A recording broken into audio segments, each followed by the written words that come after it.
नमस्कार, आदाब। मैं हूं निज़ाम पटेल और आप देख रहे हैं हमारा प्रोग्राम टी टॉक। कहते हैं मानव सेवा ही ईश्वर की सेवा है, और ऐसे ही एक समाज सेवी हमारे साथ हैं जिनका नाम है सरदार खान साहब, जो माजूर, लाचार और अपंग लोगों की मदद करते हैं, सहायता करते हैं। आपका बहुत बहुत स्वागत है साहब, खुशामदीद। आपने हमें वक्त दिया, शुक्रिया, धन्यवाद आपका। तो आप ये समाज सेवा क्षेत्र में कैसे आ गए? मेरे वालिद जिया हुसैन खान जी, मेरी टेलर की बहुत बड़ी जीनियस टेलर की दुकान थी जी, तो वो शाम को मेरे पास आके बैठते थे। तो एक मांगने वाले को मैंने 5 रुपए अल्लाह के नाम से दिए, तो मेरे वालिद नाराज हो गए मुझसे और फरमाने लगे आपको भीख देने का कोई हक नहीं है। तो हमने कहा अब्बा से अल्लाह के नाम से। अरे भाई देखिए, मैं हवलदार होने के बाद मूंगफली बेच रहा हूँ, ये तो तुम्हें मालूम है कि मैं मूंगफली बेच रहा हूँ। मैंने कहा तो ये तुमने इसको भिखारी बना दिया। अगर ये भूखा था तो इसको खाना खिला देते तो ये भीख नहीं मांगता। यहाँ से फिर मैंने उनसे पूछा कि अब्बा किसको देना चाहिए, तो मेरे वालिद फरमाने लगे बेटा खुदा ने जिनको पैर ही नहीं दिए, जो गूंगा, बेरा, लाचार, नाबीना हो, उसको देना चाहिए, उसको भी भीख नहीं देना चाहिए। जो तुम्हें टेलर का काम आता है इन बच्चों को सिखा दो ताकि वो जिंदगी भर अपने पैरों पे खुद इतने बड़े बन जाएं कि वो तुम्हें देने लगे। और जब से मैंने ये काम चालू किया। जी जी। फिर आपने संस्था भी बनाई?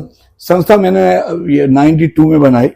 मेरे पास सरकार के कुछ लोग आए, अनीता दास वगैरह, कहने लगा आप 20 साल से बहुत बड़ा काम कर रहे हैं और आप एक संस्था बना लें। तो वो थे सत्य प्रकाश जी थे, उन्होंने मुझे सुझाव दिया कि मैं एक फोन लगाता हूँ रजिस्ट्रार को, क्योंकि आप बहुत बड़ा काम कर रहे हैं, इस काम को बढ़ाइए, आप खुद से इतना नहीं कर सकते। तो उन्होंने मैंने 92 में रजिस्ट्रेशन करवाया और फिर इस काम में संस्था बना ली। तो आपने ऐसे विकलांग लोगों को टेलर का काम सिखाया जी। फिर कैसे बढ़ता गया ये काम? तो ये काम थोड़ा सा फिर सरकार जब मेरे पास आई तो उन्होंने मुझसे वादा किया कि हमारे पास एक योजना आई है भारत सरकार की, इसमें आप जो काम कर रहे हो इन बच्चों को रखो हॉस्टल बना के। तो हमने उनके सरकार के कहने तो हॉस्टल खोल दिया। 64 बच्चे मैंने 93 में रखे और उन बच्चों को पढ़ाई, शिक्षा, काम सिखाना, ये काम मैं करता रहा। और वो बच्चे मध्य प्रदेश क्या देश के कोने कोने से लेके आया, जो रेलवे पे भीख मांगते थे, जो जिनके माँ बाप के पास कुछ भी नहीं था, वो मुझे बच्चे छोड़ के चले जाते थे, मैं उनको पढ़ाता रहा। आज वो बच्चे 100 बच्चे ऐसे जो अपने माँ बाप को पाल रहा है। माशाल्लाह, बहुत बड़ा काम है। अपने माँ बाप को। अभी भी आपका ये कार्य चालू है? अभी हाल ही मैंने एग्रीमेंट किया है 1,40,000 रुपये महीने का। लामा खेड़ा पे जा रहा हूँ। इस काम को तो मैं छोड़ूंगा ही नहीं, क्योंकि इस काम को रोकने की जरूरत ही नहीं है और इस काम को करते रहना चाहिए, क्योंकि मैंने इस काम को इबादत की तरह किया। क्योंकि मेरे वालिद कहा करते थे बेटा किसी भी अपंग से, लाचार, यतीम से तुम्हारी नमाज जब तक पूरी नहीं होगी जब तक तुम खिदमत खल देंगे। कहा कि खिदमत से खुदा मिलता है और नमाज से जन्नत मिलती है, और कोई भेदभाव मत करना। उन्होंने कहा एक तो भीख मत मांगना और भेदभाव मत, क्यों देने वाला अल्लाह है। सख्ती से मना किया कि ऐसे लाचार यतीम बच्चों से कभी भी 1 रुपया मत मांगना, अल्लाह तुम्हें खुद देगा, क्योंकि देने वाला अल्लाह है। तो मैं उनके कहने को आज तक मान रहा हूँ और इन बच्चों को रखूंगा मैं। कहते हैं कि मैं अकेला ही चला था जानिब मंजिल, मगर लोग मिलते ही गए और कारवां बढ़ता गया। तो कुछ लोग भी जुड़े होंगे आपके इस अच्छे काम में? बहुत से लोग जुड़े, मतलब बहुत से लोगों के सुझाव। लेकिन मैंने आपको एक बात और बताई कि मेरे वालिद जब मुझसे ये बोल गए थे कि इनके बच्चों के नाम से भीख मत मांगना, तो मैंने भीख नहीं मांगा। अल्लाह देते रहे, बहुत से लोग देते हैं जब तो ये चल रहा है।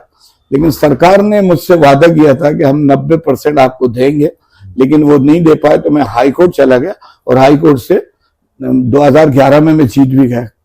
और अभी सुना है कि फैसला हो गया अगले हफ्ते, तो वो ऑर्डर आने वाला है, तो इस काम को और ज्यादा बढ़ाएंगे। तो जब आप इतना अच्छा काम कर रहे हैं तो आपको कोई पुरस्कार वगैरह गवर्नमेंट से या निजी संस्थाओं से आपको अप्रिशिएट किया होगा, आपको नवाजा होगा? मेरे को 13 मुख्यमंत्री सम्मान कर गए। 13 मुख्यमंत्री ने सम्मान किया। पहला सम्मान मेरा अर्जुन सिंह जी ने किया 88 में जी। और वो जब मेरे बच्चों को गुमटिया दी, उन्होंने 5-5 हजार रुपए लोन दिए, ये 88 की बात। पहला सम्मान जब मुझे लगा कि मेरे क्या इससे बड़ा कोई काम हो नहीं सकता कि अल्लाह कितनी इज्जत दे रहा है, तो फिर मैं इस काम में लग गया और मेरे को सोल्जर हमीद खां मिला। भैया ऐसे मेरे को कम से कम प्राइवेट तो 200-250 मिल चुके हैं, लेकिन सरकारी 4 सम्मान मिले भाई। सोल्जर हमीद खां दिया सरकार ने, शिवराज सिंह चौहान ने, और भैया लाल मिसीलाल दिया सरकार ने, और भारत सरकार से मुझे शिक्षा के क्षेत्र में ज्वेलर ऑफ इंडिया दिया। तो मैं एक किताब आपको जरूर दूंगा, उसमें सारे सम्मान है, 45 साल का रिकॉर्ड है। जी जी।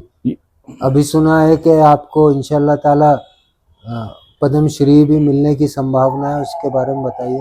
देखिए, पहले तो आपके पहले मंच पे मैं देश के प्रधानमंत्री नरेंद्र मोदी जी का शुक्रिया अदा करता हूं कि मैंने उनको अपनी पूरी ऑनलाइन मैंने भरा फॉर्म और उन्होंने मेरा क्लियर कर दिया, और मेरे पास लेटर आया गृह विभाग से कि 2025-26 के लिए आपका पद्मश्री का कर दिया है।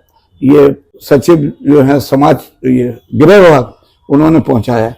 तो पहले तो इस मंच से मैं देश के प्रधानमंत्री नरेंद्र मोदी को आभार व्यक्त करता हूं, और फिर मध्य प्रदेश के मुख्यमंत्री मोहन यादव जी, उनका भी मेरे पास लेटर आया।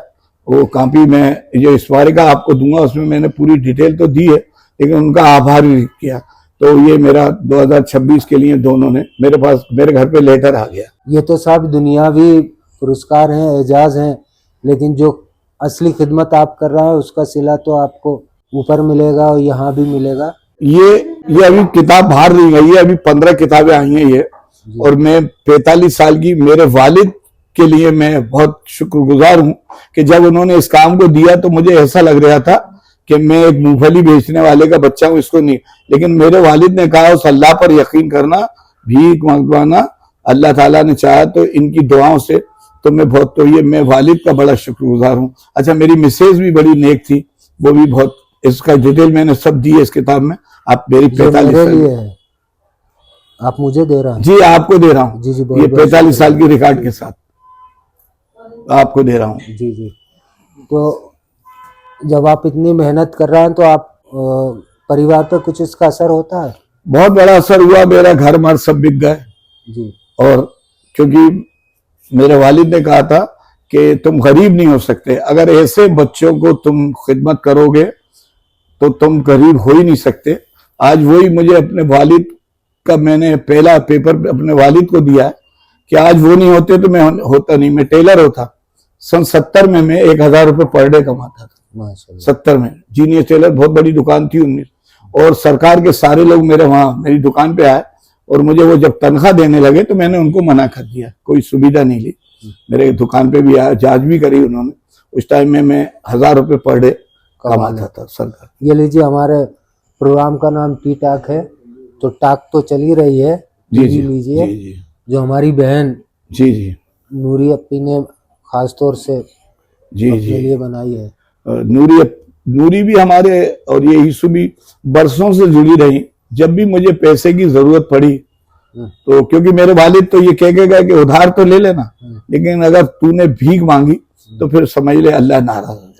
तो मैंने लोगों से बहुत उधार लिया और लोगों ने हर पल मेरा साथ दिया। सरकार का भी मैं आभारी हूं कि उन्होंने खुद मेरे घर पे आके मुझे प्रपोजल दिया, और मैंने 1 रुपया किसी को रिश्वत नहीं दी, और इसके मैं बहुत खिलाफ रहा। ऐसा कोई बच्चा जो आपके आश्रय में पल के काम सीख के या पढ़ाई करके कुछ बड़ा ओहदा पा गया हो? या हाँ, मैंने आपको कहा था ना 11 बच्चे उसमें डॉक्टर बने, इसमें है, मैंने स्टोरी दी उन बच्चों की। जी जी। और वो इसमें 300 बच्चे मैंने सन 1978 में 126 गैस पीड़ित बच्चे, जब गैस निकली ना तो मैंने वो गोद लिए। पैसा तो अल्लाह ने दिया था, मेरे भाइयों को भी। ये सभी विकलांग बच्चे होते हैं या आम बच्चे भी होते हैं गरीब? देखिए, आम तो 5000 बच्चियां प्रशिक्षण लेके चली गई सेंटर में, लेकिन ये बच्चे मैंने सरकार के कहने से रखे थे कि सरकार की जब मदद आ रही है तो फिर रखे थे, तो वो पैसा आया ही नहीं। वो कोर्ट में मैंने बताया, मैं चला गया, मेरी कुर्की आ गई घर की, और मैं चला गया, और अभी वो डिस्पोज हो गया, मेरा फाइनल हो गया, इंशाल्लाह मिलेगा। तो मैं चाहता हूं कि बहुत बड़ा एक, और मेरी एक दिली तमन्ना है कि ये 45 साल से, अच्छा एक बात और आपको इस मंच पे मैं आपको बता रहा हूं कि मेरे पास 30 साल पुरानी जमीन थी इन बच्चों की, तो ये विश्वास सारंग, आरिफ बेग, सनबर पटेल, ये लोग सब मेरे घर आए और उन्होंने उद्घाटन शिवराज सिंह चौहान जी ने कर दिया था, तो वो जमीन मैंने उनके कहने से दे दी और उन्होंने वादा किया था कि हम दूसरी देंगे। जमीन काहे के लिए ले ली उन्होंने? वो भोपाल टाकीज पे दी थी, अब ले ली, अब उनको मालूम होगा, लेकिन उसका मैंने जिक्र किया है इस किताब में। जो इसमें मैंने कुछ पन्ने पलट के देखे तो इसमें शेर काजी साहब और शेर मुफ्ती साहब के जी जी जी बयानात दर्ज हैं। जी जी। तो उसमें वक्फ बोर्ड का कुछ वक्फ बोर्ड को वो सनबर पटेल का स्टेटमेंट चल रहा है। हाँ ये लोग मेरे घर आए और उन्होंने अल्पना टाकी जो है हाँ उसके सामने वो जमीन दे दी। पता चला वो भी किसी को बेच के चले गए। मैंने सुना है कि कुछ उनको सजा मजा हो गई है, तो ये मेरे पास उसका भी आर्डर है, कब्जा भी दे दिया, सब कुछ हो गया, वो भी छीन गई। तो वक्फ बोर्ड जैसे जो विभाग हैं वो आपकी सहायता या कुछ मदद करते हैं? नहीं साहब, मैं बहुत लेटर लिखे हैं और मुझे उम्मीद है कि वो सनबर पटेल ने कुछ वादा किया है मुझसे कि मैं करूंगा, लेकिन ऐसे बच्चों को वक्फ की जमीन ऐसे अपंगों को ही मिलना चाहिए। तकलीफ इस बात की है कि मैं 45 साल से किराए से मकान दे रहा हूँ। किराया दे रहे हैं बच्चे? किराया देते हैं। हाँ, मैंने देखा था कोई फिजा में काफी जी, जी। मशीनें थी, काफी नहीं, बच्चे थे। मैं 400 मशीनें बांट चुका हूँ, पेपर में है इसमें। और बच्चों के रहने के लिए हॉस्टल भी हॉस्टल बनाया था, यह सब, हाँ हाँ पढ़ाई खाना सब। हाँ, मैंने जी, देखा जी, हुआ जी। था। तो आप इतना माशाल्लाह इतना सारा काम कर चुके हैं, अभी और क्या करने का इरादा है आपका? बस मेरा इरादा ये है, मेरा दिली तमन्ना ये है और दुआ कर रहा हूँ, ये किताब मैंने इसलिए छपवाई है जो आपको दे रहा हूँ कि ये बात दुनिया में जाए कि अगर अल्लाह ने, देखिए संस्कार बहुत जरूरी चीज है। आज अपने बच्चों को अपन डॉक्टर बना देते, इंजीनियर बनाते, लेकिन इंसानियत मानवता का कोई काम नहीं सिखाते। ये मेरे वालिद सिखाए। इस किताब के जरिए मैं चाहूंगा कि जो मेरे वालिद मुझे हिदायत दे के गए थे वो पूरी दुनिया को वो जो आपको हिदायत मिली थी उस पर आपने अमल किया, और ये सबसे बड़ी उनकी सीख थी कि भीख मत दो, लोगों को अपने पैरों पर खड़ा कर दो। वो माशाल्लाह आपने वो कार्य कर दिखाया। जी जी। तो अभी और माशाल्लाह आपकी उम्र बहुत हो, और क्या क्या आपने सोच रखा है, क्या क्या करेंगे आप? मैं आपको, एक तो बुड्ढों का मुझे आश्रम बहुत जरूरी बनाना है। बस जमीन मिलती जाएगी, मैं काम करता जाऊंगा। और अल्लाह ताला, मैंने बच्चियों की शादी भी कर, वो किताब में सब है, आप जब पढ़ेंगे तो बहुत सारे काम अल्लाह ने। साहब ये पॉडकास्ट चल रहा है, इसके अंदर कौन किताब पढ़ेंगे? आप तो बताते जाइए। देखिए 45 साल में मैंने कम से कम हर साल मैं कपड़े भी बहुत बांटता हूँ, अल्लाह बढ़वाते हैं, और बच्चे की शादी भी मैंने की है। और इससे अलग अभी लॉकडाउन आया था तो मैंने 13 लाख रुपए कलेक्टर के वहां गया मैं, और कोई जब बाहर नहीं निकल रहा था, मैंने ज्वाइंट डायरेक्टर पूरी सरकार को पकड़ा, और क्योंकि मैंने उसको बुलाया और उन्होंने मुझे कोरोना योद्धा भी दिया, भोपाल में सम्मान दिया।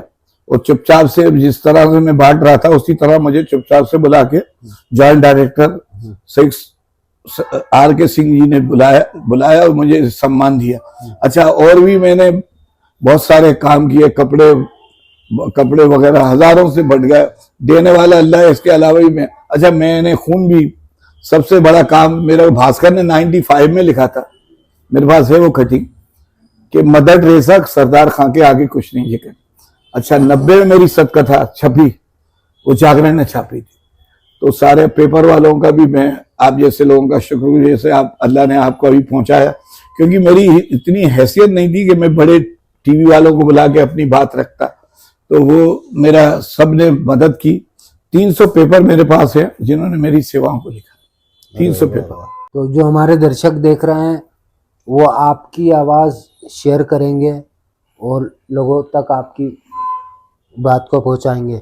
तो अभी आपने कहा कि वृद्धा आश्रम बनाना चाहते हैं आप, ये ख्याल कैसे आया आपको? और ये तो शुरू से ही ये मैं लाचार बुड्ढों के लिए काम करता रहा, और जमीन जो मेरे पास 2 एकड़ 10 डेसिमिल थी वो उसी काम के लिए थी।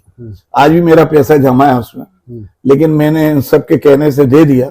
मैं चाहता हूं कि सरकार, वक्फ बोर्ड के पास कोई जमीन की कमी है तो है नहीं, और फिर ये लाचारों को सबसे पहले मिलना चाहिए, मेरी एक दिली तमन्ना। ये ख्याल कैसे आया कि समाज के अंदर बुजुर्गों की अनदेखी हो रही है या उनके साथ दुर्व्यवहार हो रहा है, तो आप बुजुर्गों के लिए करना चाह रहा है? देखिए, मैं आपको एक बात और बताऊं, मैंने मध्य प्रदेश में कानून में नहीं बनाया। 78 में 92 में मेरा रजिस्ट्रेशन हुआ, किसी संस्था का नहीं था। भार्गव जी ने मेरे साथ काम किया, तो वो मैंने उनको, वो गांधी भवन वाले हाँ वो मैंने उनको बताया।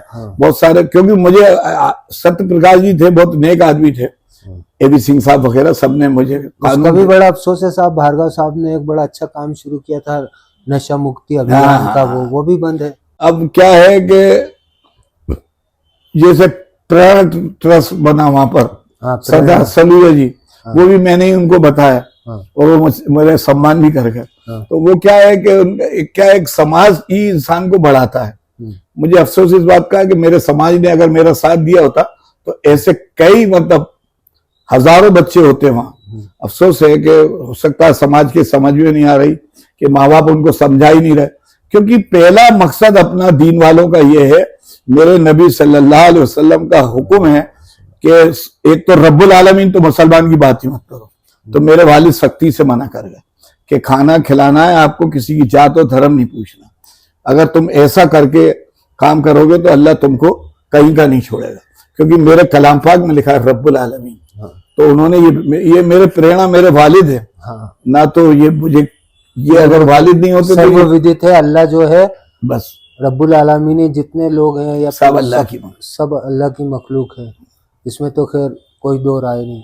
और मैं अपने कलाम पाक से ये सब चीज सीखा जी, कि मांगो सिर्फ अल्लाह से, देने वाला अल्लाह है, तुम खुद नहीं खा सकते तो खिलाने की बात मत करो। जी जी। तो इंशाल्लाह ताला इस मेरे अपने वालिद की बात को लेके आज तक उनको निभा रहा हूँ और करता चला रहा हूँ। जी, हम लोगों की दुआ है कि आपकी लंबी उम्र हो और आपसे और भी कई लोग फायदा उठाएं। तो ये थे सरदार खान साहब। आपको अगर इनकी और हमारी बातचीत अच्छी लगी हो तो इस बातचीत को शेयर करें, लाइक करें, सपोर्ट करें।